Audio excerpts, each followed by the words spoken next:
Facebook Facebook पे आ रहा है।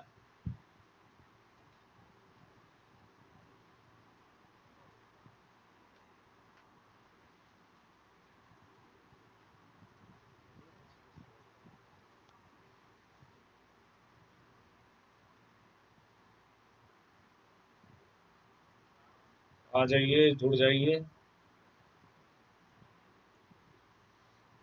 जल्दी से जल्दी जुड़ जाइए। वैसे टाइम से 2 मिनट पहले हूँ मैं आज।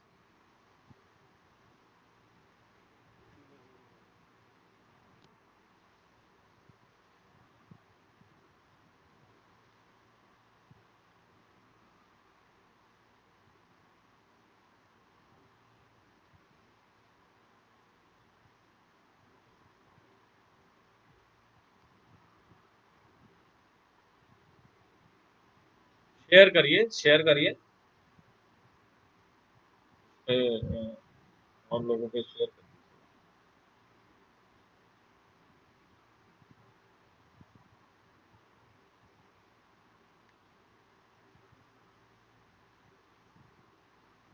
बहुत लोग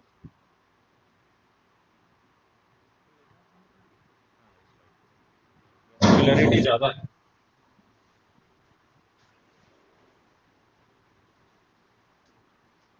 नहीं नहीं, ठीक है।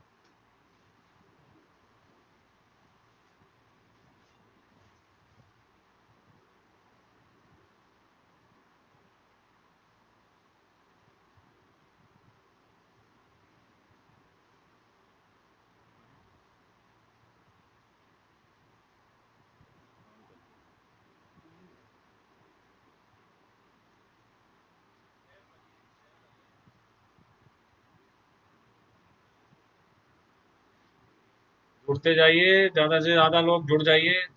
बहुत मुद्दा है आज कहने को। अब हम शिक्षा और स्वास्थ्य विभाग की तरफ मुड़ चुके हैं। उसमें हुए भ्रष्टाचार की तरफ हमारा ध्यान है। जो फीडबैक आ रहा है मुझे, खुशी हो रही है ये जान के कि अब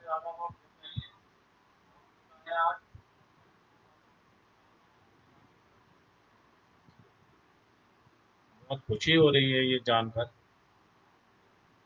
कि अब जो शिवहर की जनता है वो काफी जागरूक हो गई है। शिवहर के युवा अब आवाज उठाने लग गए हैं और यही हमारी कामयाबी है, यही हमारा मकसद भी था। अब 5-7 मिनट का टाइम है। आप लोग ज्यादा से ज्यादा संख्या में जुड़ जाए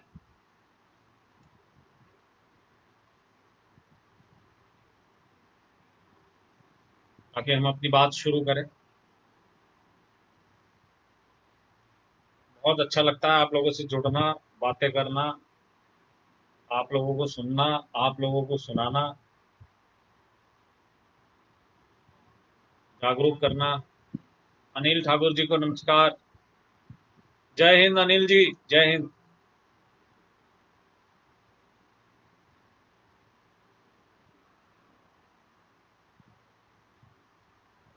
देखिएगा, ऐसा तो नहीं है पेज की वजह से कुछ लिंक। जुड़ जाइए ज्यादा से ज्यादा संख्या में और शेयर करते रहिए इसको। शेयर करेंगे, संख्या बढ़ती रहेगी। 7 मिनट का टाइम है हमारे पास, 5-7 मिनट। आप ज्यादा से ज्यादा संख्या में जुड़ जाएं। जो फीडबैक आ रहा है मुझे, बहुत जोश देने वाला फीडबैक दोस्तों। सुनने में आ रहा है कि अब युवा देखते हूँ भी हूँ मैं फेसबुक पे, अब युवा भी आवाज उठाने लग गए और यही हमारा मकसद था। अब युवा भी भ्रष्टाचार के खिलाफ खुद ही लड़ने लगे। अभी बसैया पंचायत से मैं देख रहा था, खुद ही वो जितना भी भ्रष्टाचार के मुद्दे हैं वो फेसबुक पे डाल रहे थे, लोगों को बता रहे थे, लोगों को जागरूक कर रहे थे। तो हमारा मकसद तो यही है कुल मिला के कि आप अपनी आवाज खुद ही बुलंद करें, हमारे ऊपर निर्भर ना रहे। यह आत्मनिर्भरता लाने की जो मेरी कोशिश है, भरसक प्रयास है, उसमें कहीं ना कहीं हम कामयाब हो रहे हैं और यही फीडबैक भी आ रहा है। तो जंग जो है बहुत हद तक सफल हो रहा है और ये जंग जारी रहेगा तब तक जब तक हम पूरे बिहार को भ्रष्टाचार मुक्त ना कर दें। ये भ्रष्टाचार का आंदोलन सिर्फ और सिर्फ शिवहर तक ही सीमित नहीं है। अच्छा, एक सवाल मैं आपसे बताऊंगा, पहले आप जुड़ जाएं। लोगों के मन में एक सवाल मेरे लिए खासकर बहुत उठ रहा है कि क्या कोई आप राजनीतिक महत्वाकांक्षा रखते हैं या फिर अपनी राजनीतिक पृष्ठभूमि इसी भर में तैयार कर रहे हैं? इसका जवाब भी मैं दूंगा आपको। लोग ये कहते हैं कि ये सब आप यूं ही नहीं कर रहे हैं, इसके पीछे जरूर ना कोई आपकी राजनीतिक महत्वाकांक्षा है। इसका जवाब भी आप सुनेंगे, आपको बताऊंगा मैं। पहले जुड़िए। 3 मिनट हो गए हैं।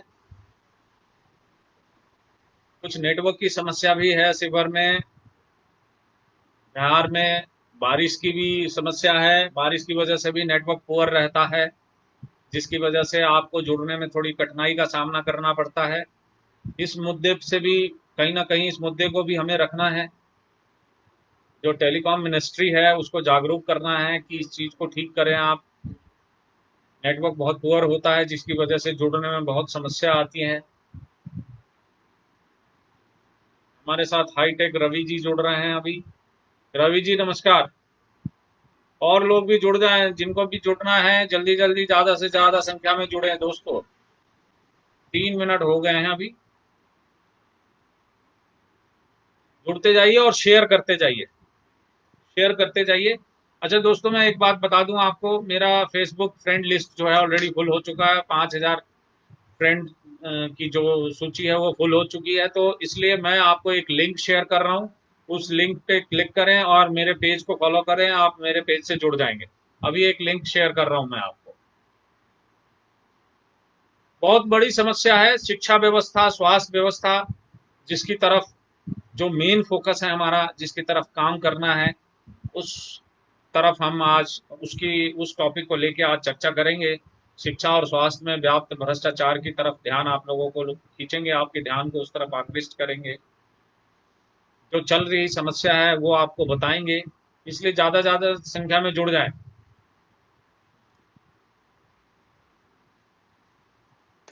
शेयर करते रहें, जुड़ते रहें ज्यादा से ज्यादा संख्या में। 5 मिनट हो चुके हैं और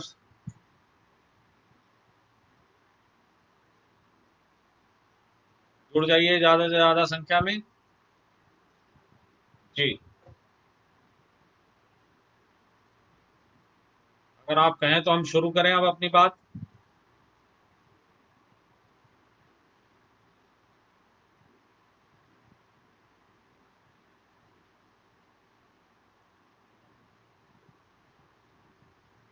ज्यादा से ज्यादा संख्या में जुड़ जाइए।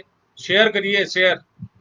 जब तक शेयर नहीं करेंगे संख्या बढ़ता हुआ नहीं दिखाई देगा। शेयर करिए इसको, लिंक डाल दीजिए आप। दोस्तों अब हम शुरू करते हैं।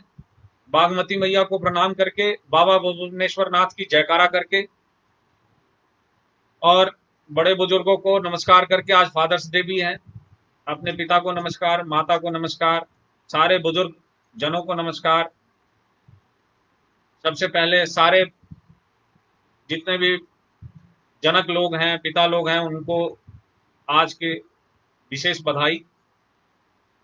बड़े बुजुर्गों को प्रणाम, दोस्तों को नमस्कार। आइए हम शुरू करते हैं अपनी बातों से। जो सबसे बड़ा मुद्दा है दोस्तों, वो आज की डेट में सुशांत सिंह राजपूत का है। कई दोस्तों का सवाल आया मेरे पास, कई दोस्त पूछ रहे थे मुझसे कि ये आत्महत्या है या हत्या। तो देखिए, मैं इसमें अपने तरफ से कोई विचार नहीं रखूंगा, क्योंकि ये मैटर ऑफ इन्वेस्टिगेशन है। ये हत्या है या आत्महत्या, इसकी जांच पुलिस करेगी, सीबीआई करेगी, स्पेशल इन्वेस्टिगेशन टीम करेगी। लेकिन जो भी हो, पीछे मैं इस लाइव के माध्यम से पहले सुशांत सिंह राजपूत को श्रद्धांजलि देना चाहता हूं और आप लोगों को बताना चाहता हूं कि क्या वजह हैं, किन वजहों से ये जो प्रवासी हम बन जाते हैं। एक तो वो वजह जिन वजहों से हम प्रवासी बनते हैं, और प्रवासी बनने के बाद किन किन कठिनाइयों का सामना करना पड़ता है दोस्तों, यह आपको आज जानना जरूरी है। क्योंकि अगर आप इस बात को आज जानेंगे, समझेंगे, तो आप अपने सरकार पर दबाव बना पाएंगे। और जब सरकार पे दबाव बनेगा तो प्रवास रुक सकता है। दोस्तों, प्रवास की वजह क्या है? प्रवास की सबसे पहली वजह है गरीबी, अपने क्षेत्र का कम विकसित होना, अपने क्षेत्र का औद्योगिकरण नहीं होना। ये सब मुख्य वजह हैं जिसकी वजह से प्रवास होता है। हम प्रवास कभी शिक्षा के लिए करते हैं, शिक्षा, उच्च शिक्षा पाने के लिए। जैसा कि आप जानते हैं, अभी तक शिवहर में डिग्री कॉलेज नहीं है और कई जगह अच्छी शिक्षा नहीं मिल पाती है, उच्च शिक्षा नहीं मिल पाती है, तो उच्च शिक्षा को पाने के लिए हमें प्रवास करना पड़ता है। दोस्तों, कई बार मेडिकल के लिए अच्छे मेडिकल सुविधाएं नहीं है, अच्छा इलाज अवेलेबल नहीं है, अच्छे हॉस्पिटल नहीं है, इसकी वजह से भी हमें प्रवास करना पड़ता है। और जो सबसे मुख्य वजह है प्रवास का, वो वजह है रोजगार, क्योंकि बिहार में रोजगार नहीं है, इसीलिए प्रवास करना पड़ता है। 2011 की जनसंख्या के मुताबिक 2,72,00,000 बिहार के निवासी प्रवास में रह रहे हैं। 2,72,00,000, बहुत बड़ी 25%। आपको जान के आश्चर्य होगा, बिहार की कुल जनसंख्या 10,40,00,000 है। बिहार की कुल जनसंख्या 10,40,00,000 है और 25% आबादी बिहार की प्रवासी है। 25%, लगभग 25% आबादी प्रवासी है। ये बड़े आश्चर्य की बात है कि इतनी बड़ी आबादी प्रवास में रहती है और इसकी मुख्य वजह आप जानते हैं, रोजगार। क्योंकि बिहार सरकार, और ये भी बता दूं, 91 के बाद, सन 1991, 1991 के बाद प्रवासियों की संख्या बहुत ज्यादा बढ़ी, बहुत ज्यादा, बहुत तेजी से। इसका कारण यही रहा कि औद्योगिकरण खत्म हो गया, बिहार में रोजगार की कोई सुविधा नहीं रही, बिहार में लूटपाट, चोर बाजारी, बदमाशी, वसूली, जबरन वसूली, इनके वारदात इतने बढ़ गए कि बिहार में कोई एंटरप्रेन्योर जो काम करना चाहते हैं, उद्यमी, वो काम नहीं कर पा रहे थे। इस लूट की वजह से जो अच्छे अच्छे उद्यमी थे, उन्होंने भी छोड़ दिया बिहार को और बाहर चले गए। दोस्तों, प्रवास करना हमारी मजबूरी है, क्योंकि मैं खुद एक प्रवासी हूं, इसलिए मैं प्रवासियों के दर्द को अच्छी तरह समझता हूं, किन किन कठिनाइयों का सामना करना पड़ता है। तो मैं ये चाहता हूं कि भविष्य में जो आने वाली युवा पीढ़ी है, उसको प्रवास ना करना पड़े। लेकिन जिस तरह की व्यवस्था और सरकार है हमारे यहाँ, जिस तरह से सरकार इस बात को लेके बिल्कुल ही तटस्थ है, बिल्कुल ही कोई एक्शन नहीं ले रही है, कोई स्टेप नहीं ले रही है, और रोजगार के कोई काम नहीं किए जा रहे हैं, औद्योगिकरण की कोई व्यवस्था नहीं की जा रही है, इससे तो यही लगता है कि आने वाले समय में भी कई पीढ़ियां अभी प्रवास करती रहेगी। और इसका मूल कुछ कारण हम आप भी हैं, क्योंकि हम हमेशा ऐसी सरकार को चुन के भेजते हैं जो जात पात पे आधारित हो, ऊंच नीच पे आधारित हो। कभी विकास के मुद्दों पे तो इलेक्शन हुआ ही नहीं, विकास के मुद्दे पे तो कोई बात होती ही नहीं, क्योंकि हम, या तो हमें लगता है कि विकास की परिभाषा को हम समझते नहीं, विकास किसको कहते हैं। कई बार हमें फेसबुक पे चर्चा होती है, विकास किसको कहते हैं। कुछ लोग विकास को समझते ही नहीं मूलभूत। तो विकास को समझने के लिए विकास को समझने की जरूरत है। विकास का मतलब शिक्षा, अच्छी शिक्षा, अच्छा हेल्थ फैसिलिटीज, अच्छी सड़क, अच्छा बिजली, अच्छा पानी, और साथ में ऐसी समुचित इंफ्रास्ट्रक्चर, अधिसंरचना की व्यवस्था जिससे रोजगार का सृजन किया जा सके। मेरा एक लाइव पहले भी, लाइव 2 था, जो रोजगार सृजन पे मैं पहले भी बात कर चुका हूं। तो दोस्तों, ये सब चीजों को अगर ठीक किया जाएगा तो हम प्रवासी होने से बचेंगे, और जब हम प्रवासी होने से बचेंगे तो ये सुशांत सिंह राजपूत जैसा सामना नहीं करना पड़ेगा। तो मेरे कहने का मतलब ये नहीं है कि आप एक बॉलीवुड जैसा दूसरा बॉलीवुड बिहार में बना दो, ऐसा कोई जरूरी नहीं है। मैं तो बात कर रहा हूं कि लगभग 1.5 करोड़, लगभग 1.25 करोड़ लोग जो सुशांत सिंह राजपूत जैसा ही जिंदगी जी रहे हैं। मैंने लिखा भी था फेसबुक पर, लगभग 40 लाख सुशांत सिंह राजपूत ऐसे ही असहनीय दर्द और पीड़ा से गुजर रहे हैं, जैसे कि सुशांत सिंह राजपूत गुजरा।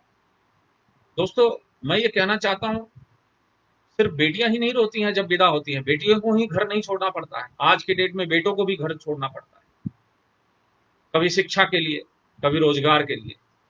तो बेटियां तो रो लेती हैं, उसके आंसू को हर कोई देख लेता है, लेकिन बेटा नहीं रोता। बेटा बाहर जाता है, जो बेटा कभी अपने हाथ से खाना नहीं बनाया, वो बेटा बाहर जाके अपने हाथ से खाना बनाता है, कई बार भूखे ही सो जाता है। वो गलियां जिसमें वो खेला है, वो गलियां जिसमें वो रहा है, जो जानी पहचानी गलियां हैं, वो अनजानी बन जाती है और अनजानी गलियों से दोस्ती करनी पड़ती है। दोस्तों, बेटे भी रोते हैं, बेटे भी रोते हैं, लेकिन जब वही हाल समाचार उनसे पूछा जाता है तो वो कह देते हैं नहीं हमें कुछ नहीं, कोई तकलीफ नहीं है। जो बेटा बिना तकिया का कभी घर पे नहीं सोता, बाहर में वो नीचे बिना तकिया का ही सो जाता है, बिना दरी का ही सो जाता है। जो हर समय टाइम बात बात पे खाने पे नखरे दिखाने वाला बेटा जब प्रवासी हो जाता है, आपको पता है कितना दुख और दर्द का सामना करता है। वो बता नहीं सकता इसको, क्योंकि वो बेटा है। तो दोस्तों मैं ये कहना चाहता हूं कि आजकल सिर्फ बेटी का ही विदाई नहीं हो रहा है, बेटे का भी विदाई हो रहा है। ये कैसी परंपरा चल पड़ी है बिहार में?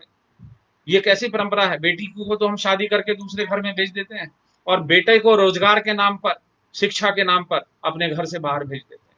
फिर वो बेटा पराया हो जाता है, बाहर चला जाता है। उसके जो अपने थे वो पराये हो जाते हैं, जो पराये हैं वो अपने कभी हो नहीं सकते हैं, फिर भी उससे अपनेपन की कोशिश करता है।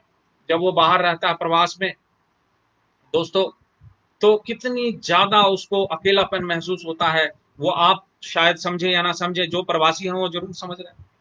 जो प्रवासी हैं उनको समझ में आ रहा होगा। उन्हें किसी फंक्शन में इनवाइट नहीं किया जाता, उन्हें किसी पड़ोस में ही फंक्शन हो रहा होता है लेकिन इनवाइट नहीं किया जाता, क्योंकि वो किराए पे रह रहे हैं, किराएदार की जिंदगी जीते हैं। उसकी कोई इज्जत नहीं है, कोई वैल्यू नहीं है।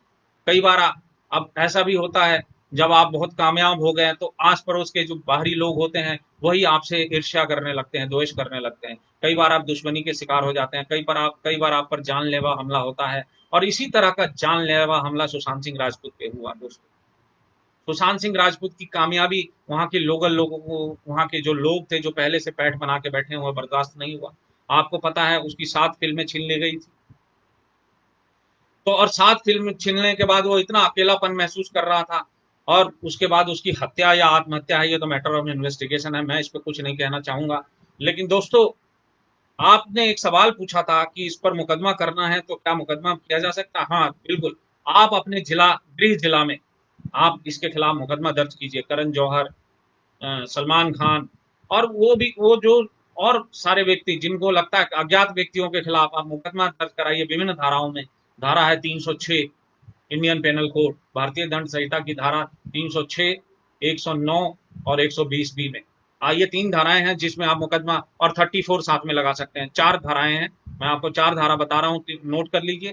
306, 109, 120 बी और 134। इन 4 धाराओं में, भारतीय दंड संहिता की ये चारों धाराएं हैं, इन चारों धाराओं में आप मुकदमा दर्ज करा सकते हैं। दोस्तों इस तरह की आप जो भेदभाव है, क्षेत्रवाद का भेदभाव, मैं खुद महसूस किया है कई बार। आप बिहार से हैं, एक बिहारी शब्द का गाली बन चुका है आज के डेट में, जहां भी जाए अरे ये बिहारी है, बिहारी है। इस तरह की जो भावना है, इस तरह का जो गाली अब फील होता है, हमें भी महसूस होता है। लेकिन हम क्षेत्रवाद के शिकार हो चुके हैं और होते रहे हैं, और आगे भी होते रहेंगे। इसकी वजह, मुख्य वजह हम और हमारी सरकार है। हमें अपनी व्यवस्था को बदलने की जरूरत है। जब हम अपनी व्यवस्था को बदलेंगे मित्रों, तो निश्चित रूप से हमें अपने व्यवस्था पे अभिमान होगा। और जो गाली शब्द है, बिहारी बिहारी शब्द सुन के हमें अभिमान होगा। लेकिन इस व्यवस्था परिवर्तन में आज तक ना किसी का ध्यान है, ना कोई इस पे चर्चा करता है। हर कोई दादागिरी से, पैसे के बल से, जात पात के नाम पर राजनीति रोटी सेकना चाहता है और वहीं तक सीमित रह जाता है। पिछले 15 साल का शासन नीतीश कुमार का भी बहुत ज्यादा कुछ रिजल्ट नहीं दे पाया है। थोड़ा बहुत तो है व्यवस्था में देखता हूँ, थोड़ा बहुत सुधार है, जैसे सड़कें बन गई, बिजली ठीक है, और कुछ हद तक जो आप देखते हैं बदमाशी है उस पर कंट्रोल है। लेकिन कुछ हद तक, बहुत हद तक नहीं हुआ, कुछ हद तक पे इन जो लॉलेसनेस है, जो कानूनहीनता की स्थिति बन गई थी, लॉ एंड ऑर्डर का जो क्वेश्चन बन गया था, उस पर बहुत हद तक इन्होंने लगाम लगाया, जो लालू राज में पिछले उससे पिछले 15 सालों में लालू राज में नहीं हो सका था। आपको पता है लालू राज जंगल राज का ही दूसरा नाम था। तो इस तरह की जो व्यवस्था है उसको बदलने की जरूरत है। मैं फिर यही कहता हूं कि आप किसी को भी चुनिए। मैं राजनीति में ये नहीं कहता कि आप इसको ही चुनिए, जात के नाम पर चुनिए, फलाने को चुनिए। मेरा कहने का मकसद सिर्फ यही है कि आप जब भी किसी सरकार को चुनिए तो इस बात का जरूर ध्यान रखिए कि वो व्यक्ति या वो सरकार आपके विकास के लिए क्या काम करने जा रहा है। आप अपने क्षेत्र पे ही देखिए, शिवर में अगर आप वोटिंग करने जा रहे हैं तो आप 2-3 मुद्दों को जरूर रखिए। सबसे पहले आप रोजगार के लिए क्या काम करने जा रहे हैं, दूसरा आप मेडिकल फैसिलिटीज, मेडिकल के नाम पे क्या काम करने जा रहे हैं, तीसरा शिक्षा के नाम पे आप क्या काम करने जा रहे हैं, और चौथा रेलवे लाइन के लिए आप क्या काम करने जा रहे हैं। सबसे इंपॉर्टेंट इंफ्रास्ट्रक्चर है रेलवे, जो आज तक इस आजादी के 72-73 साल तक आपके पास रेलवे नहीं आ पा रही। तो ये बहुत बड़ी कमी है शिवहर की। इस कमी को दूर करना है तो आप जो भी आपके प्रत्याशी आते हैं, मैं सभी प्रत्याशियों से ये कहना चाहता हूं दोस्तों कि जो भी प्रत्याशी आएंगे, मैं वो ईमानदार हो चाहे ना हो, मैं उन्हें ईमानदार बना के छोड़ूंगा।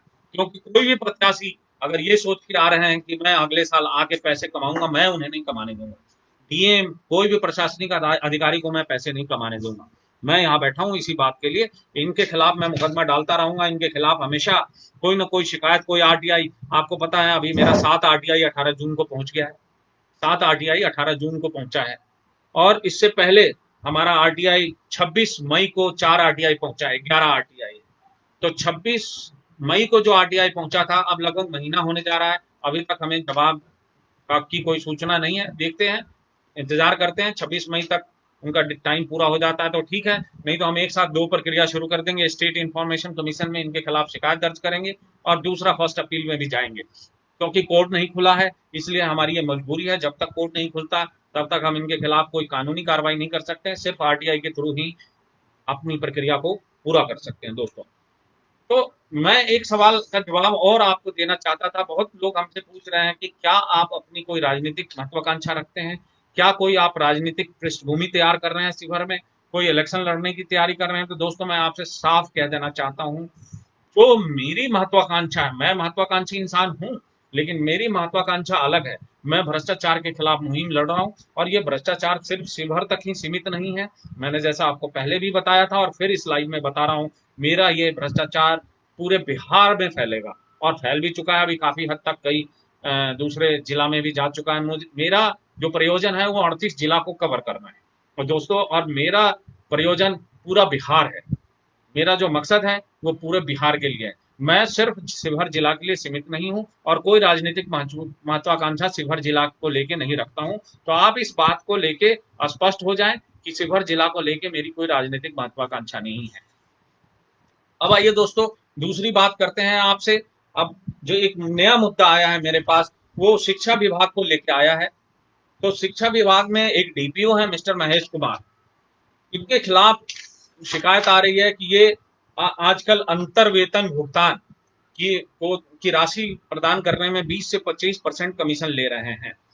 कई टीचर्स के नाम आए हैं जिनका नाम मैं आपको लेना चाहूंगा।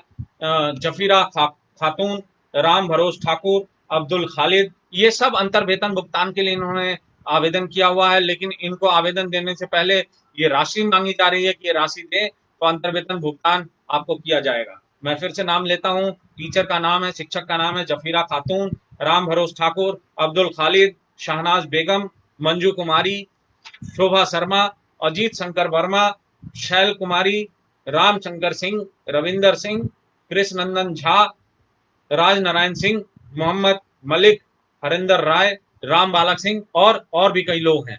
दोस्तों मैं ये महेश मिश्रा जी को, महेश कुमार जी को, सॉरी, महेश कुमार जी जो डीपीओ हैं स्थापना के, मैं उनको स्पष्ट रूप से, इनके पास मिड डे मील भी है।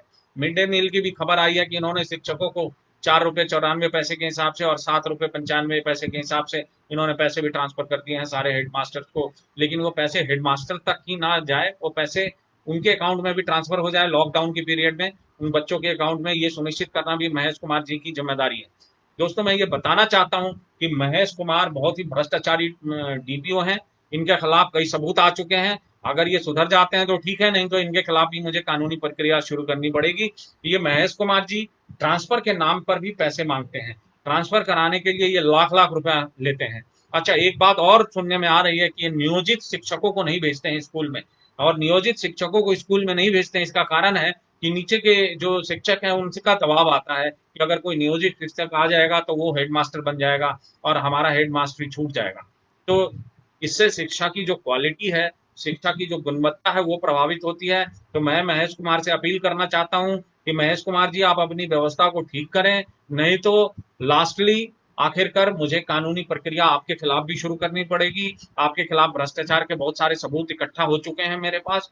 तो मैं ये फिर भी एक चेतावनी नेचुरल जस्टिस के नाम पर आपको देना चाहता हूं कि आप अपनी व्यवस्था को सुधारें। आपकी जो प्रक्रिया है वो बहुत गंदी हो चुकी है, उस प्रक्रिया को आप ठीक करें। ये जो भ्रष्टाचार जैसे मुद्दे हैं, आप दलाल के हिसाब से इस तरह से जो लेते हैं, इन सब कुछ चीज को ठीक करें। मिड डे मील में भी बहुत सारी अनियमितता की खबर आ रही है मेरे पास, इन सबको सुधारने की जरूरत है। ये शिक्षा में व्यवस्था में बहुत सुधार की जरूरत है। अभी एक मिसौड़ा स्कूल का पिक्चर भी हमने अपलोड किया था अपने फेसबुक पेज पे, उसमें आपने देखा होगा कि जो, 1 मिनट होल्ड करें, जो लाइव आ रहा है, व्यू आ रहा है पेज पे, दिख रहा है, लेकिन हम शेयर कर दिए हैं तो अलग अलग लोग देख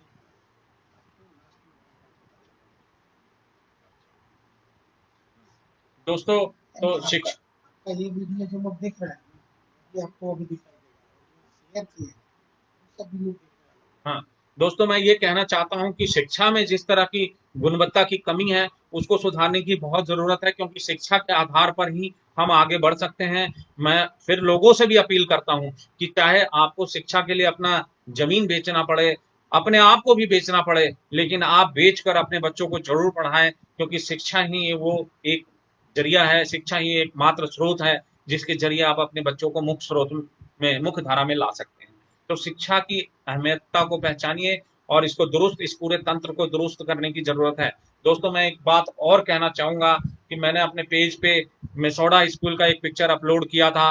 तो मेसोडा स्कूल की जो जर्जर स्थिति है, उसको भी शिक्षा विभाग को मैं इस अपने लाइव के माध्यम से बताना चाहता हूँ कि इस स्कूल की स्थिति को ठीक किया जाए, ताकि बच्चा वहां जाके पढ़ने में सहज महसूस करें। उन्हें डर लगता है कभी भी छत गिर सकता है, वहाँ लैट्रिन की व्यवस्था, वहाँ पानी की व्यवस्था और सारी व्यवस्था जो मैंने देखा, देख के ऐसा लगता है कि वहां पर तो कोई विद्यार्थी जाने में असहज तो महसूस करेगा ही, 100% असहज महसूस करेगा। जहाँ इस तरह की बिल्डिंग हो, इस तरह का व्यवस्था हो, वहाँ पढ़ाई का माहौल आखिर बन कैसे सकता है? टीचर भी पढ़ाने में असहज महसूस करते होंगे। तो जो भी उस लेवल पे हैं teacher, DEO, department of education office, जो डिस्ट्रिक्ट एजुकेशन ऑफिस है, डिस्ट्रिक्ट एजुकेशन ऑफिसर हैं, डीपीओ हैं, प्रोग्राम ऑफिसर, ये सारे मिलकर देखें कि उसमें क्या किया जा सकता है, ताकि उस स्कूल की स्थिति, मेसोडा की स्कूल की स्थिति बहुत जर्जर है, उसको सुधारने की जरूरत है दोस्तों। तो ये सब बातें हैं जो मैं अपने लाइव के माध्यम से लोगों को बताते रहता हूँ कि ये सब कमियां हैं, इस कमी को ठीक करें। अब आइए दूसरी बात जो हम अभी आपसे करना चाहते हैं, वो स्वास्थ्य की तरफ। हमारे सिविल सर्जन साहब तो पूरे कुंभकर्णी निद्रा में हैं, उनको लाभ कहने के बाद भी समझ में नहीं आ रहा है। जब तक इन्हें कानूनी नोटिस नहीं भिजवाया जाएगा, अब मैं आरटीआई भी लगाने की तैयारी कर रहा हूँ स्वास्थ्य विभाग में।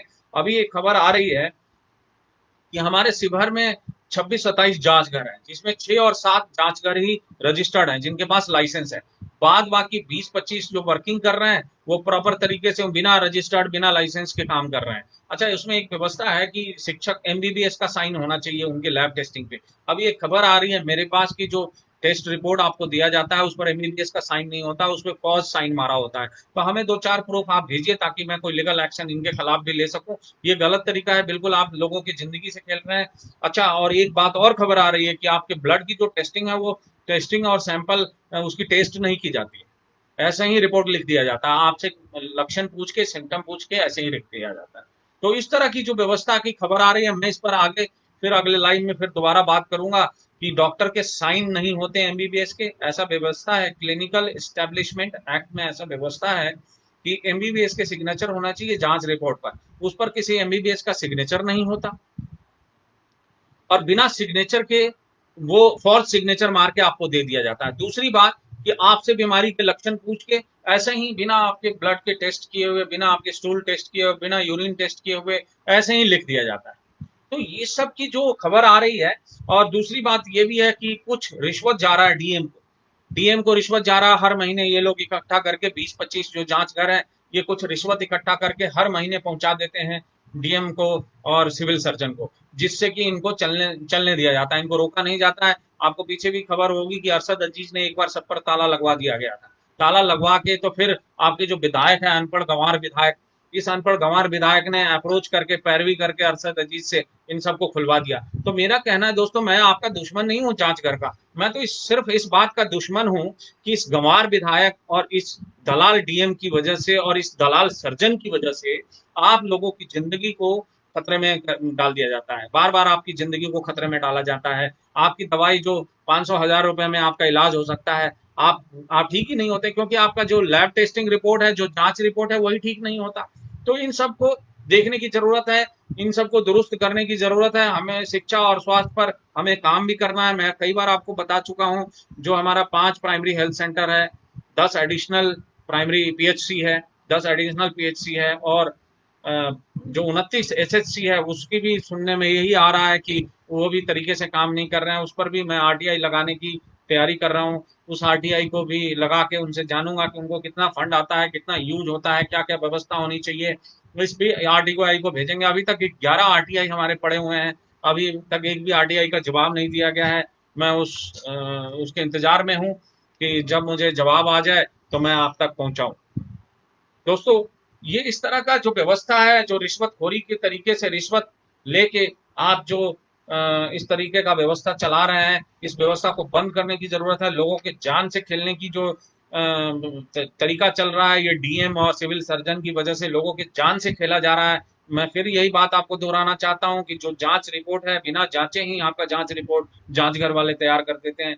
कुल 21 जांच घर हैं जो बिना लाइसेंस और रजिस्ट्रेशन के चल रहे हैं। एमबीबीएस का साइन होना चाहिए आपके जांच रिपोर्ट पर, उस पर एमबीबीएस का फॉर्ज सिग्नेचर होता है, जांच घर वाले खुद अपने तरफ से ही साइन मार के दे देते हैं।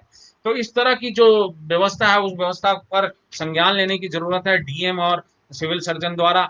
लीजिए तो ठीक है, नहीं लीजिएगा तो हमारे पास दूसरा रास्ता है, कोर्ट खुलने का हम भी इंतजार कर रहे हैं, हम उस रास्ते पे चलेंगे। तो डीपीओ साहब, स्थापना वाले महेश कुमार जी, और सिविल सर्जन साहब, आप अपने काम के तरीके को ठीक कीजिए, नहीं तो हमें मजबूरन आपको अपने तरीके से ठीक करना पड़ेगा। भ्रष्टाचार को दरकिनार करके लोगों को सुनिए। ये जो डीपीओ महेश कुमार जी हैं, आप जो स्थानांतरण में और अंतर वेतन भुगतान में जो आप ये हेरा फेरी कर रहे हैं, जो दलाली कर रहे हैं, जो रिश्वतखोरी कर रहे हैं, इन सबको रोकिए और प्रॉपर तरीके से काम कीजिए। यही हमारा आपसे अपील है। दोस्तों, अभी खबर आई शिवर से, थोड़ा लॉ एंड ऑर्डर का प्रॉब्लम हो गया है। जो प्रधानमंत्री आवास योजना को लेके आंदोलन भी हुआ था, ये आंदोलन भी हमें सुनने को आया। तो प्रधानमंत्री आवास योजना को लेके भी मैं आपसे कुछ कहना चाहता हूं। दोस्तों, प्रधानमंत्री आवास योजना में आपको पता है, डीएम ने संज्ञान लेते हुए हमारे आंदोलन की वजह से हमने जो भ्रष्टाचार विरोधी मुहिम शुरू किया है, इसका असर थोड़ा बहुत डीएम साहब पे हुआ है, थोड़ा बहुत हुआ है, बहुत ज्यादा नहीं हुआ है। व्यवस्था तो पूरा परिवर्तन करने की जरूरत है, पूरा ही व्यवस्था तख्ता पलट करने की जरूरत है। तो थोड़ी सी आगजनी हुई थी डुमरी कटसरी प्रखंड में, श्यामपुर भटा पंचायत में। उस आगजनी की वजह से और कुछ हमारे आंदोलन की वजह से, आपकी आवाज उठाने की वजह से प्रधानमंत्री आवास योजना में को लेके, क्योंकि वीडियो के पेमेंट रोक दिए गए हैं, वीडियो के वेतन रोके गए हैं, हर महीने की सैलरी रोकी गई है। ये इलाज सिर्फ नहीं है। अब ये सैलरी क्यों रोकी गई है, ये मैं आपको बताना चाहता हूँ। वीडियो की सैलरी, क्योंकि ये प्रधानमंत्री आवास योजना की जो टारगेट है उसको पूरा नहीं कर पाते। तो क्यों नहीं पूरा कर पाते दोस्तों, आपको इसको समझने की जरूरत है। क्योंकि जो प्रधानमंत्री आवास योजना की टारगेट है लोगों को दिया जाता है, वहां पे होता क्या है कि ये पहले एक कमीशन फिक्स करते हैं। प्रधानमंत्री आवास योजना में ग्रामीण की बात कर रहा हूँ, शहरी की भी नहीं है, वैसे तो दोनों जगह की बात है। प्रधानमंत्री आवास योजना ग्रामीण और शहरी। प्रधानमंत्री आवास योजना जब आप ग्रामीण की बात करते हैं, तो ग्रामीण में लगभग 30,000 रुपए रिश्वत चार्ज किया जाता है, 30,000 रुपए रिश्वत है। और प्रधानमंत्री आवासीय योजना शहरी, उसमें लगभग 50,000 60,000 से लेके 1 लाख रुपए तक का रिश्वत चलता है। अब होता क्या है, जितने भी आवास सहायक हैं, पदाधिकारी हैं, ये क्या करते हैं, ये पहले रिश्वत के पैसे मांगते हैं उनसे। जो रिश्वत का पैसा दे पाता है उसका तो वो काम कर देते हैं, जो रिश्वत का पैसा नहीं दे पाता उसका वो काम नहीं करते हैं, मना कर देते हैं। जिसकी वजह से क्या होता है, अब सबके पास रिश्वत का पैसा तो है नहीं, ये टारगेट पूरा नहीं कर पाते। तो अब ये इनको ऊपर से केंद्र सरकार से प्रेशर आया, क्योंकि इसमें मैंने आपको बताया है, इसमें मैक्सिमम पैसा जो है केंद्र सरकार का है। प्रधानमंत्री आवास योजना में पैसा जो आता है वो केंद्र सरकार से आता है। तो केंद्र सरकार का जब सवाल आया डीएम के पास कि ये टारगेट क्यों नहीं पूरा हो रहा है, तो डीएम उस दबाव में काम किया, डीएम ने, कि आप वीडियो से पूछा कि आपने अपने टारगेट को क्यों नहीं पूरा किया। तो उनके पास कोई जवाब नहीं था, वो क्या जवाब देते। रीजन यही है, तो अब इन नया फ्रेश इन्होंने ऑर्डर इशू किया है कि हर पंचायत में 200 से 300 प्रधानमंत्री आवास योजना देना है, जिसको इंदिरा आवास योजना भी कहते हैं। अब इसका नया नामकरण हो चुका है प्रधानमंत्री आवास योजना। दोस्तों मैं ये कहना चाहता हूं कि अब जो है आवास सहायक नहीं लेंगे रिश्वत, ये ध्यान रखिएगा। अब रिश्वत लेने वाले व्यक्ति बदल चुके हैं हमारे मुहिम की वजह से। तो आप उन व्यक्तियों को पहचानो, रिश्वत देने से मना करो, बिल्कुल नहीं रिश्वत देना है आपको, किसी को भी 1 रुपए रिश्वत नहीं देना है। मैं आपको बताता हूं, मैं आपको आवेदन का फॉर्मेट भेज दूंगा ग्रुप में, आवेदन का फॉर्मेट मैं फेसबुक पे और अपने पेज पे भी लोड कर दूंगा।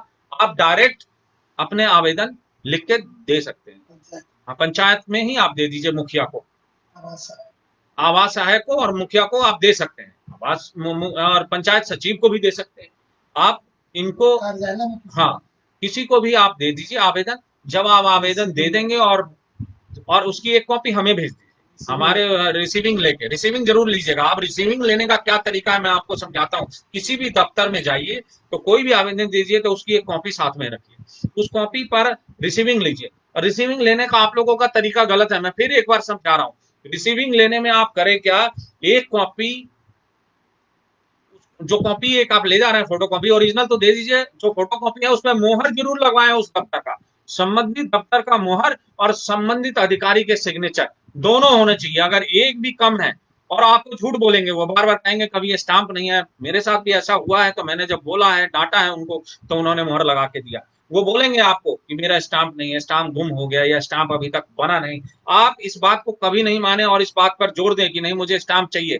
हर दफ्तर का स्टाम्प होता है, हर दफ्तर को बिहार सरकार और केंद्र सरकार ने, हर दफ्तर को बिहार सरकार और केंद्र सरकार ने मुहर उपलब्ध कराया हुआ है, और वो मुहर लगा के देना उसकी जिम्मेदारी है। और आपसे झूठ बोला जाता है और इसी कारण आपके किसी भी आवेदन पे कार्रवाई नहीं होता है, क्योंकि बिना मुहर के जब आवेदन लेके आप चले आते हैं तो उस आवेदन को फाड़ के कूड़े के ढेर में डाल दिया जाता है और कार्रवाई नहीं होती है। तो दोस्तों ये हमेशा रिसीविंग ले। तो मैं आपको अभी प्रधानमंत्री आवास योजना पे बात कर रहा था। तो प्रधानमंत्री आवास योजना में आप काम क्या करें, इसी बात को ध्यान रखें कि आवेदन आप दें, किसी को 1 रुपया नहीं देना है। अगर कोई मांगता है तो आप उसकी वीडियो और ऑडियो रिकॉर्डिंग बनाए, 1 रुपया दलाली नहीं देना है और आपका काम होगा, इसकी गारंटी मैं आपको देता हूँ। कोई भी आवास सहायक या अन्य व्यक्ति, मैंने आपको फिर कहा, अब आवास सहायक आपसे पैसा नहीं मांगेगा, दलाली नहीं लेगा, आवास सहायक की जगह कोई और आ सकता है। शहर में भी ऐसा ही है, शिवहर नगर के अंदर भी अगर आपसे कोई दलाली मांगता है, मैं आपको बार बार कहता हूँ, मेरे पास रिपोर्ट आया, अब तो धमकाना उमकाना बंद कर दिया है नगर पंचायत अध्यक्ष के लोगों ने और एग्जीक्यूटिव ऑफिसर नगर पंचायत के। मैं आपको नगर पंचायत एग्जीक्यूटिव ऑफिसर, नगर पंचायत और नगर पंचायत अध्यक्ष दोनों को चेतावनी देता हूं कि आपके खिलाफ कई सबूत मेरे पास इकट्ठा हो चुके हैं और आगे भी मैं इकट्ठा कर रहा हूं। कृपया किसी को धमकाने, बहकाने या दलाली की कोशिश ना करें। जिस दिन ऐसा आगे आ गया तो आपके खिलाफ पुलिसिया कार्रवाई भी हो जाएगी। मैं पुलिसिया कार्रवाई में भी बहुत चुस्त हूँ, ये ध्यान रखिएगा। दोस्तों मैं आपसे, मेरा मेन मकसद भ्रष्टाचार खत्म करना है। किसी भी विभाग में भ्रष्टाचार हो, शिक्षा में हो, स्वास्थ्य में हो, पंचायत स्तर पे हो, शहर स्तर पे हो, नगर स्तर पे हो, किसी भी स्तर पे भ्रष्टाचार, या मुख्यमंत्री स्तर पे, हम उस मुकाम पे भी अब काम करेंगे। अभी शुरुआत किया है, हमारे आंदोलन को शुरू हुए मात्र 1 महीना हुआ है और जो फीडबैक आ रहा है उससे हमारा हौसला काफी अफजाई होता है। दोस्तों जब ये सुनने में आता है, जब ये मैं देखता हूँ फेसबुक पे, अभी मैं बसैया पंचायत से देख रहा था, कुछ व्यक्ति बसैया मुखिया के खिलाफ आवाज उठा रहे थे कि मनरेगा में घोटाला हुआ है, बकरी शेड में घोटाला हुआ है, फलाने में घोटाला हुआ है। मेरा हौसला बहुत बढ़ गया। मैं कह रहा हूँ कि यही काम होना चाहिए, हर पंचायत में आवाज उठाना चाहिए। अभी अंबा दक्षिणी पंचायत से मेरे पास खबर आ रही है, वहां जेसीबी रात को चलाया जा रहा है। अब आपको बताऊं, जल जीवन हरियाली में जब मैंने विरोध किया, जब हम लोगों ने आवाज उठाया, हमारे साथ जो पूरी टीम काम कर रही है, एक बहुत बड़ी टीम काम कर रही है हमारे साथ, जब उन्होंने आवाज उठाया तो इन लोगों ने अब एक दूसरा तरीका ढूंढ लिया है कि जल जीवन हरियाली में अब ये दिन में ना जेसीबी चला के रात को चलाते हैं। दोस्तों तो इकट्ठा हुए कुछ लोग, आप वीडियो बनाए, मैं समझता हूँ रात को वीडियो बनाना बहुत मुश्किल होता है, लेकिन फिर भी मैं इस बात का संज्ञान ले रहा हूँ। मेरे खबर में है ये बात कि अंबा दक्षिणी पंचायत के ललुआ गांव में अभी भी रात को जेसीबी चलाया जा रहा है। मैंने फोन किया था, किसी से सिफारिश भी आया मेरे पास कि मेरा आवाज ना उठाया जाए, मेरी नौकरी खतरे में पड़ सकती है, इसके बावजूद वो सावधान नहीं हो रहे हैं। प्रोग्राम ऑफिसर को भी मैं चेतावनी देता हूँ, वीडियो सीओ सबको चेतावनी दे रहा हूँ, आप सुधर जाइए। बार बार मैं आपको आग्रह कर रहा हूँ, निवेदन कर रहा हूँ, चेतावनी दे रहा हूँ कि आप सुधर जाइए। यह आंदोलन ऐसा ना हो उग्र रूप ले ले, या आंदोलन ऐसा ना हो आगजनी का रूप ले ले। दोस्तों ये भूमि भ्रष्टाचार विरोधी मुहिम जो है ये बहुत तगड़ा रूप ले रहा है, तो उग्र रूप लेने के लिए आप बाध्य ना करें, कहीं तगड़ा आंदोलन ना हो जाए। तो मैं इसलिए बार बार आपको चेतावनी देता हूं या आग्रह समझ लीजिए, नम्र निवेदन है कि आप भ्रष्टाचारी, दलाली, इन सबको बंद कीजिए, ये रिश्वतखोरी बंद कीजिए, काम कीजिए प्रॉपर तरीके से। जनता जाग चुकी है और बस इस जनता को आप बेवकूफ नहीं बना सकते। हर चीज की खबर मैं देता हूं। अब इन्होंने बदल लिया है, कृषि सलाहकार नहीं लेता, आवास सहायक नहीं लेता दलाली, अब कोई दूसरा ही आदमी, गांव का ही आदमी दलाली मांग रहा है। तो इन चीजों को जरा ध्यान रखिए। अभी एक मेरे पास खबर आ रही है, ऐसा दलाल कोई मांगे तो दोस्तियां, जो बसैया के पास दोस्तियां हैं उस गांव से खबर आ रही है, वार्ड नंबर 14 से संतोष कुमार वार्ड मेंबर हैं। ये संतोष कुमार ने विनोद शाह के से प्रधानमंत्री आवास योजना, जिसको इंदिरा आवास योजना कहते हैं, इसमें इसकी रिकॉर्डिंग आई है मेरे पास। इसमें इन्होंने 12,000 रुपए रिश्वत लिए हैं संतोष कुमार जी ने। संतोष कुमार जी के खिलाफ कानूनी प्रक्रिया शुरू की जाएगी। तो संतोष कुमार जी वार्ड मेंबर हैं, मैं आपको फिर से सलाह देता हूं कि आप पैसे कमाने के लिए, लोगों को लूटने के लिए जनप्रतिनिधि नहीं बने हैं। अगर आपको इतना ही पैसे की ललक थी, पैसे की लालच था, तो आप कृपया कर और बिजनेस कर लें और व्यापार कर लें, उसमें बहुत कमाई है, आमदनी है। आप जनप्रतिनिधि हैं, जन सेवक हैं, लोगों का सेवा कीजिए, यही आपका मकसद होना चाहिए।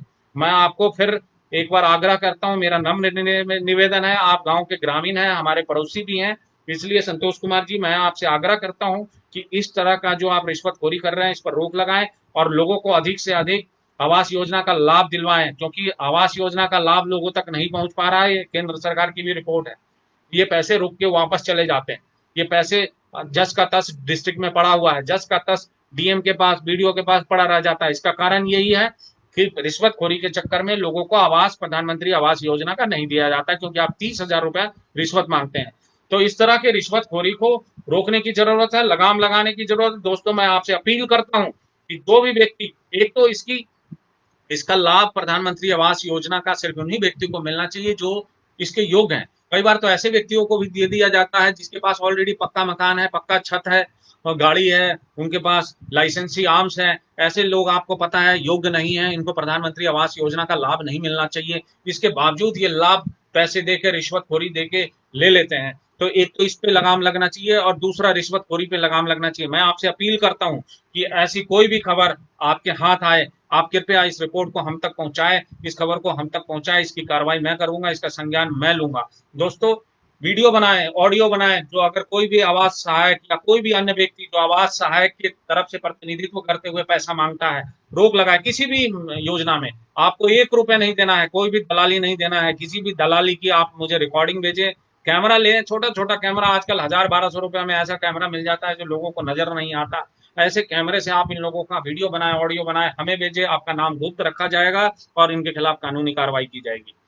दोस्तों अब आइए एक और बात आपको बताऊं, क्योंकि हमारे बाजार की बात है इसलिए मैं इसकी चर्चा करता हूं। पिपरारी बाजार है, पिपरारी बाजार में 3-3.5 बीघा जमीन था, लेकिन आज उस जमीन का अतिक्रमण होकर अब मात्र 1.5 से 2 बीघा जमीन बच गया है। 1.5 बीघा जमीन लगभग अतिक्रमण हो चुका है। आस पड़ोस के स्थानीय निवासियों ने उसके ऊपर कब्जा जमा लिया है। बाजार की जगह जो सरकारी जमीन है उसको कब्जा कर लिया गया। दोस्तों मैं पिपराड़ी प्रशासन अवधेश कुमार जी से ये आग्रह करता हूँ, डीएम से ये आग्रह करता हूँ और बीडीओ और सीओ से आग्रह करता हूँ कि कृपया इस बात का संज्ञान लें और उस जगह को जल्दी से जल्दी खाली कराया जाए, अन्यथा हमें कानून का सहारा लेना पड़ेगा। हमें इनके खिलाफ मुकदमा करना पड़ेगा। इंक्रोचमेंट का मुकदमा होता है, भारतीय दंड संहिता में इसकी पूरी प्रावधान है। तो फिर आप जेल जा सकते हैं, आपको बेल, आपको काफी खर्चा आएगा। तो मैं आसपास के लोग, उन स्थानीय निवासियों, क्योंकि आप मेरे भाई बंधु, आप मेरे समाज के लोग हैं, मैं आपके खिलाफ कोई भी कानूनी प्रक्रिया का सहारा नहीं लेना चाहता हूं। मजबूर ना करें, आप अपने आप उस जगह को खाली कर दें, अच्छा रहेगा, आपके हित में होगा, बेहतर होगा। ये मेरा नम्र निवेदन है, ये मेरी आपसे हाथ जोड़ के विनती है। और मैं जो पिपराड़ी प्रशासन है, पिपराड़ी थाना प्रभारी अवधेश कुमार जी हैं, उनसे भी नम्र निवेदन करता हूं कि कृपया इस बात का संज्ञान लें और वो जगह जो कि इंक्रोचमेंट हो चुका है उस जगह को खाली कराएं। दोस्तों तो मेरे कहने का मतलब है, जिस तरह की अंधेर नगरी और चौपट राजा वाला हाल है, जो चौपट राजा आपका विधायक है, अनपढ़ गंवार, बिल्कुल ही किसी लायक नहीं होता। आपने देखा, मैंने एक वीडियो जाहिर किया था, पढ़ा नहीं जा रहा था, तो अक्सर ऐसे ऐसे लोगों से आप क्या उम्मीद करते हैं कि जन सेवा करेगा और लोगों की भलाई करेंगे ये और आपके क्षेत्र का विकास होगा? बिल्कुल नहीं होगा। तो ऐसे ऐसे लोगों को अगर आप जनप्रतिनिधि चुनेंगे तो बंटाधार तो होगा ही, और सारा बंटाधार हो रहा है। डीएम भी ऐसा ही दलाल टाइप का है, डीएम भी चोर टाइप का है।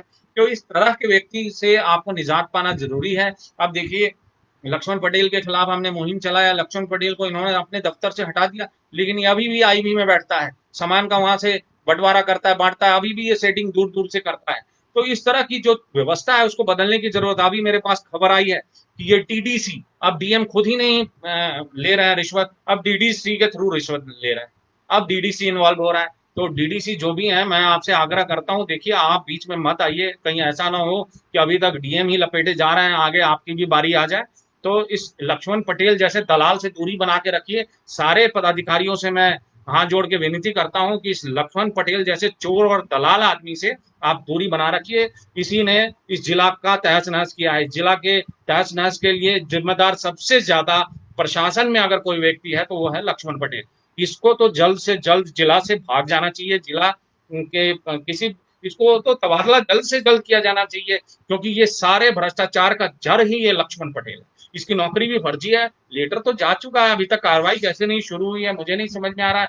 मैंने लेटर पीएमओ को भेजा, मैंने लेटर सीएमओ को भेजा, मैंने लेटर एडिशनल, मैंने चीफ सेक्रेटरी को भेजा बिहार, मैंने लेटर डीडीसी, सॉरी, मैंने लेटर डिविजनल कमिश्नर तिरहुत को भेजा, तो वो लेटर भी फॉरवर्ड हो चुका है। डीएम अभी तक कार्रवाई नहीं कर रहे हैं। डीएम पता नहीं किस कुंभकर्णी निद्रा में सोए हुए हैं, करेंगे भी क्यों कार्रवाई? पॉकेट जो मोटा हो रहा है, माल आ रहा है डेली, माल किसको महकता है? अब ऐसे ऐसे दलाल और चोर आदमी को माल महकेगा क्या? इन्हें तो पैसे से मतलब है।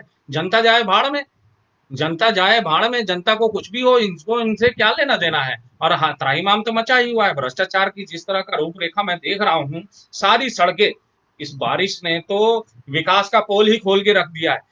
कोई भी शिवहर के 53 पंचायत का कोई भी ऐसा गांव नहीं है जिसकी सड़क दुरुस्त हो। मेरे पास तमाम फोटोएं आ रही है, मेरे पास तमाम खबरें आ रही है, कोई भी सड़क दुरुस्त नहीं। जिस भी सड़क को आप देखें, उस सड़क पे कीचड़, नाली, कीचड़, पानी, चलने की स्थिति नहीं, गाड़ी फंसा हुआ है, किसी में गाड़ी उलटने के कगार पे है, किसी का साइकिल नीचे। अब शहर में देखिए, नगर पंचायत अध्यक्ष क्या अंधे हैं, दिखाई नहीं देता? एग्जीक्यूटिव ऑफिसर नगर पंचायत को दिखाई नहीं देता? समाहरणालय की जो मेन एंट्री है उस पर इतना बड़ा गड्ढा हो रहा है कि पूरी साइकिल ही अंदर जा रही है। ऐसी तस्वीर भी मेरे पास आई है। तो व्यवस्था की पोल शिवहर नगर में जगह जगह सड़कों पे पानी है। जगदीश नंदन सिंह द्वार से जब आप अंदर घुसेंगे और जब आप गुदरी की तरफ जाते हैं, बाजार की तरफ, आप देखिए उस सड़क का क्या बुरा स्थिति है। मतलब मैं जो दंग रह जाता हूँ स्थिति देख के कि सारे पैसे आप अपने पॉकेट में ही रखेंगे नगर पंचायत अध्यक्ष जी। एक तरफ तो आप कहते हैं हमारे पास पैसे की कोई कमी नहीं है, दूसरे तरफ दोनों हाथ से लूटने में लगे हुए हैं।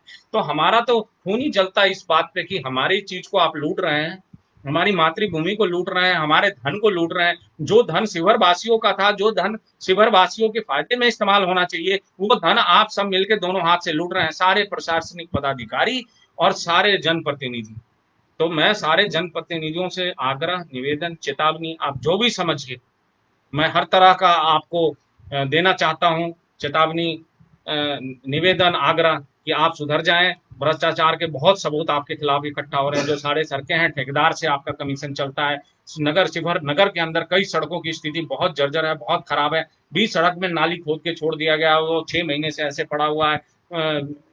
वार्ड नंबर 3 से एक खबर आ रही थी, मैंने फेसबुक पे भी डाला था। इन सब बातों का संज्ञान लें, इन सबको जल्दी जल्दी आप ठीक करें। आप बाढ़ के टाइम में काम करने से कोई फायदा नहीं है, क्योंकि डालेंगे आप 1 टेलर मिट्टी और लिखेंगे कागजों पे 25 टेलर मिट्टी।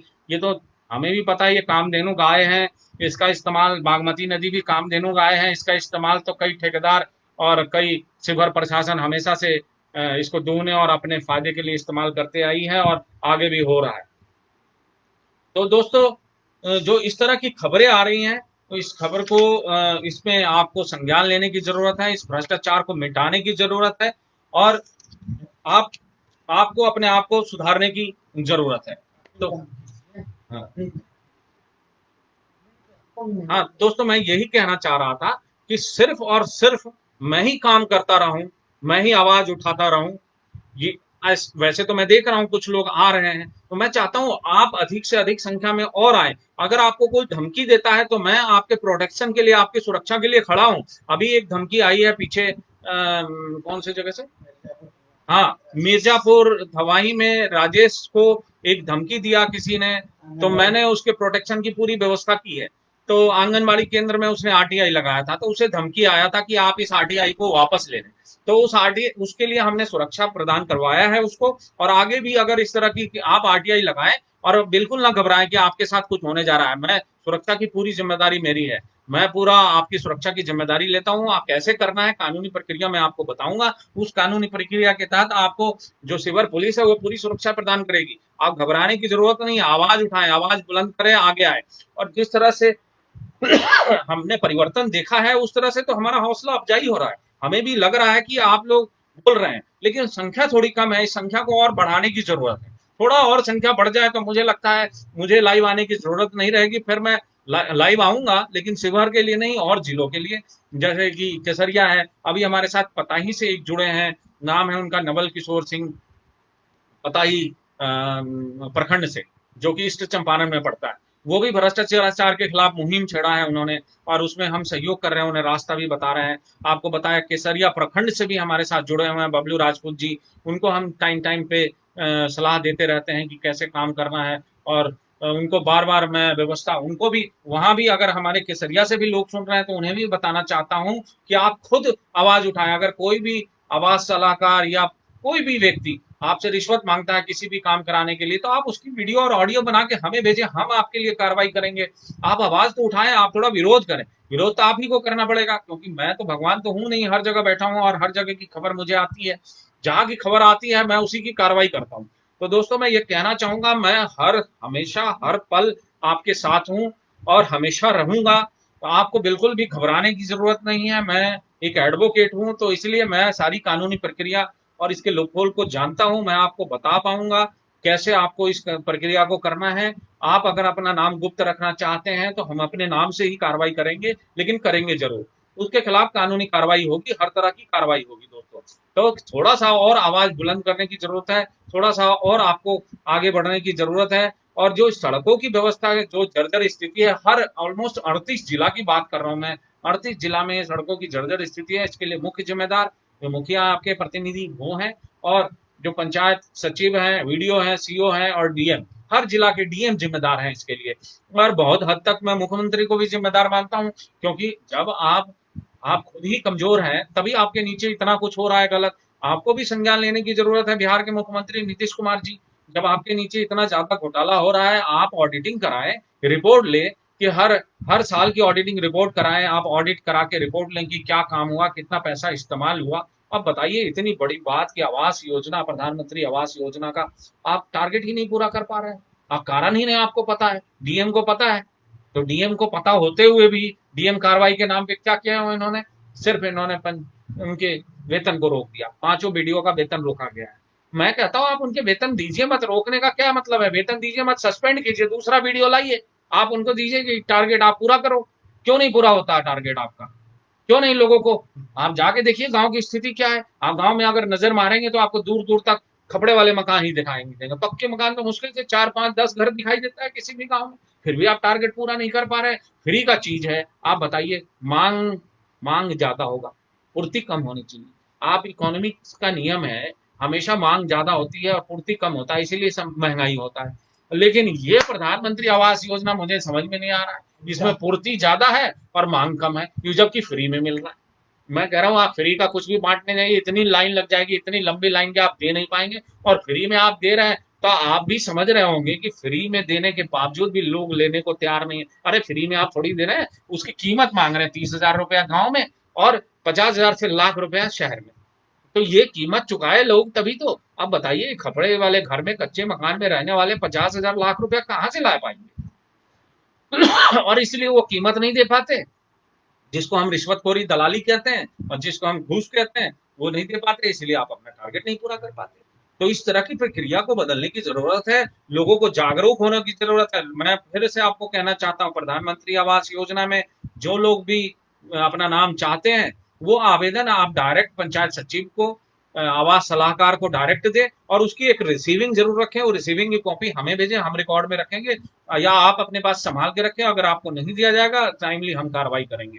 तो थोड़ा जागरूक आप भी बनिए, हम तो आपको टाइम टाइम पर जागरूक रहेंगे। आप देखिए, हर पंचायत में लगभग 200 से शुरू है, 200 से लेके 400 तक प्रधानमंत्री आवास योजना के तहत, जिसको इंदिरा आवास योजना कहते हैं, इतने घर मिलने हैं, इतने मकान के पैसे आपको मिलने हैं। तो इस चीज के लिए आप जग जाएं और कार्रवाई करें। तो आज के लिए बस इतना ही। मैं इतना कहने के साथ और कोई हमारे पास कोई खास मुद्दा नहीं है, और मुद्दे के लिए हम आगे बात करेंगे आपसे अगले लाइव में। इसके साथ मैं सुशांत सिंह राजपूत को फिर से श्रद्धांजलि देते हुए उनकी आत्मा की शांति के लिए 2 मिनट प्रार्थना करूंगा। और आप लोग ओम शांति के नाम से कमेंट देखिए, जो सुशांत सिंह राजपूत हैं उनके को श्रद्धांजलि अर्पित कीजिए। ओम शांति लिख के हमारे कमेंट बॉक्स में लिखिए, ओम शांति ओम शांति। मैं समझूंगा आप उनको, सुशांत सिंह राजपूत को अपनी श्रद्धांजलि अर्पित कर रहे हैं। और वैसे मैंने आपका जज्बा देखा है सुशांत सिंह राजपूत के लिए, जो आपके दिल में दर्द है वही दर्द हमारे दिल में भी है। मैं भी समझता हूँ, मैं एक प्रवासी आदमी रहा हूँ, प्रवासी व्यक्ति रहा हूँ, मुझे समझ है इस बात का। एक प्रवासी व्यक्ति जब सफलता की ऊंचाई पे पहुंचता है तो वहाँ के स्थानीय लोग जो हैं उससे बहुत नफरत और ईर्ष्या करने लगते हैं। वो देखते हैं कि उनका हक मार रहा है। ये जाहिर सी बात है कि हम अगर आगे बढ़ते हैं तो जरूर कहीं ना कहीं प्रवासी होने पर जब हम आगे बढ़ते हैं तो जरूर कहीं ना कहीं स्थानीय निवासी का हक मरता है, और स्थानीय निवासी ईर्ष्यालु और ईर्ष्या करने लगते हैं। और वही हाल उनके साथ हुआ है, इसी कारण उनको मार दिया गया। तो मार दिया गया या आत्महत्या हुआ ये मैं आपको अभी स्पष्ट तौर से नहीं कह सकता, ये मैटर ऑफ इन्वेस्टिगेशन है। अपने यहाँ आप केस दर्ज कराएं। धारा मैंने आपको बता दिया है, धारा 306, धारा 120 बी और धारा 109 और 34 भारतीय दंड संहिता में इसके खिलाफ आप अपने गृह जिला में अपने थाने में मुकदमा दर्ज करा सकते हैं। सख्त से सख्त उनके खिलाफ कानूनी कार्रवाई होगी और वो परेशानी में पड़ेंगे। इसका मेन कारण है वहाँ नेपोटिज्म। वो सुशांत सिंह राजपूत के जो व्यक्तित्व है उससे इतना लोग डर गए थे, वहाँ के लोग घबरा गए थे। मुंबई की नगरी में हलचल मचा दिया था सुशांत सिंह राजपूत ने, कि उसकी कामयाबी देख के लोगों ने उसको बर्दाश्त नहीं किया। और इस तरह से कई हत्याएं हुई हैं, आपको पता है बहुत सारी हत्याएं हुई हैं मुंबई नगरी में, और हत्याएं ऐसे ही खत्म हो गई। तो दोस्तों मैं ये कहना चाहता हूँ कि उसका जांच भी नहीं हुआ, आप दबाव बनाए रखिए, आंदोलन इसी तरह करते रहिए। हमारे कमेंट में ओम शांति जरूर लिखिए, ओम शांति सुशांत सिंह राजपूत के लिए, ओम शांति सुशांत सिंह राजपूत के लिए जो है श्रद्धांजलि है। तो ये जरूर टाइप करके हमारे कमेंट बॉक्स में छोड़े। इसी के साथ मैं आपसे ग्रुप में ज्वाइन हो गया, हाँ, ग्रुप और में गया। हमारा पेज फुल हो गया है, तो इसलिए हमारे पेज को फॉलो करें। पेज का लिंक हमने आपको इसमें भेज दिया है, हमारे पेज को जरूर फॉलो करें। और हमारा जो ग्रुप है भ्रष्टाचार विरोधी मंच का ग्रुप, उसका भी लिंक हमने आपको इसमें शेयर कर दिया है, उससे जुड़ जाएं, ज्यादा से ज्यादा संख्या में जुड़े। हमारा मुहिम बहुत बड़ा है, बहुत बड़ा, पूरे बिहार लेवल पे। हम भ्रष्टाचार को खत्म करके ही दम लेंगे, ये बात आप नोट कर लें। जब तक भ्रष्टाचार रहेगा तब तक हमारी लड़ाई जारी रहेगी। इस भ्रष्टाचार को खत्म किए बिना मैं रुक नहीं सकता। तो इसी के साथ मैं अपनी बात खत्म करना चाहता हूँ। जय भारत, जय हिंद।